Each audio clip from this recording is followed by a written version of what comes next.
اسلام آباد کچہری میں حالیہ خودکش حملے میں بڑے پیمانے پر جانی نقصان نے دوبارہ ثابت کر دیا کہ تحریک طالبان اور دیگر دہشت گرد جب چاہیں اور جہاں چاہیں تباہی پھیلا سکتے ہیں۔ اسلام آباد حملے نے پورے سیکورٹی سسٹم اور انسداد دہشت گردی کی حکمت عملی پر سوالات اٹھا دیے ہیں۔ لہٰذا دفاعی ماہرین کا کہنا ہے کہ وقت آ گیا ہے کہ اب پاکستانی سیکورٹی کو جدید ترین خطوط پر اثر نو استوار کیا جائے تاکہ دہشت گردی کی کارروائیوں کو وقوع سے پہلے ہی ناکام بنایا جا سکے۔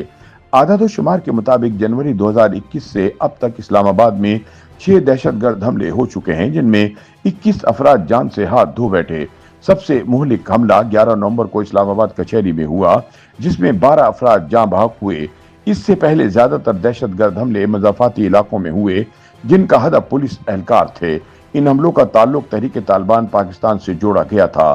ناقدین کا کہنا ہے کہ اسلام آباد میں جگہ جگہ چیک پوسٹ، سیف سٹی کیمرے، پروٹوکول اور گھنٹوں طویل سڑکوں کی بندش نے شہریوں کی زندگی کو مشکل بنا دیا ہے، مگر اس کے باوجود دہشت گردوں کا شہر کے مرکزی دفاعی حصار کو توڑ لینا اور حملہ کر دینا ثابت کرتا ہے کہ موجودہ سیکورٹی سسٹم کام نہیں کر رہا اور انسداد دہشت گردی کی حکمت عملی مطلوبہ نتائج نہیں دے پا رہی۔ دوسری جانب کوئٹہ کی صورتحال زیادہ پیچیدہ اور خطرناک ہے، جہاں گزشتہ چند برسوں میں 152 حملوں میں 264 افراد جاں بحق ہو چکے ہیں۔ ان حملوں میں شہریوں، سرکاری افسران، سیکورٹی فورسز، قبائلی عمائدین، مذہبی رہنماؤں اور سیاسی کارکنوں سمیت مختلف طبقات سے تعلق رکھنے والوں کو نشانہ بنایا گیا۔ کوئٹہ میں دہشت گردی کرنے والے علیحدگی پسند تنظیموں میں Baloch Republican guards, Baloch liberation army, Baloch liberation front, United Baloch army اور براس شامل ہیں۔ اس کے علاوہ بلوچستان میں دہشت گردی میں ملوث دیگر تنظیموں میں تحریک طالبان پاکستان، داعش خراساں اور لشکر جنگی بھی شامل ہیں۔ دفاعی تجزیہ کاروں کے مطابق پاکستان کی موجودہ انسداد دہشت گردی حکمت عملی کا انحصار زیادہ تر check post, internet jamming, safe city نگرانی اور سڑکوں کی بندش پر ہے، جو شہریوں کی روزمرہ زندگی کو متاثر کرنے کے باوجود مؤثر ثابت نہیں ہو رہی۔ دہشت گرد ان سخت حفاظتی رویوں کو بائی پاس کرنے کے طریقے تلاش کر لیتے ہیں۔ اسلام آباد کے حالیہ خودکش حملے نے ایک بار پھر یہ یاد دہانی کرائی ہے کہ سیکورٹی اداروں کو اپنی سوچ اور اپروچ بدلنی ہوگی، کیونکہ ان کا پالا سیانے دشمنوں سے پڑا ہے جو وفاقی دارالحکومت تک گھس کر حملوں کی صلاحیت حاصل کر چکے ہیں۔ یاد رہے کہ پاکستان مسلسل افغان طالبان حکومت سے مطالبہ کر رہا ہے کہ وہ سرحد پار دہشت گردی خصوصاً تحریک طالبان پاکستان کی پشت پناہی بند کرے، جو پاکستان میں ہونے والے زیادہ تر دہشت گرد حملوں کی ذمہ دار ہے۔ پاکستانی دفتر خارجہ نے حال ہی میں واضح کیا ہے کہ افغانستان کے ساتھ تجارت کی بحالی کا انحصار اس بات پر ہے کہ کابل دہشت گرد گروہوں کو اپنی سرزمین استعمال نہ کرنے دے۔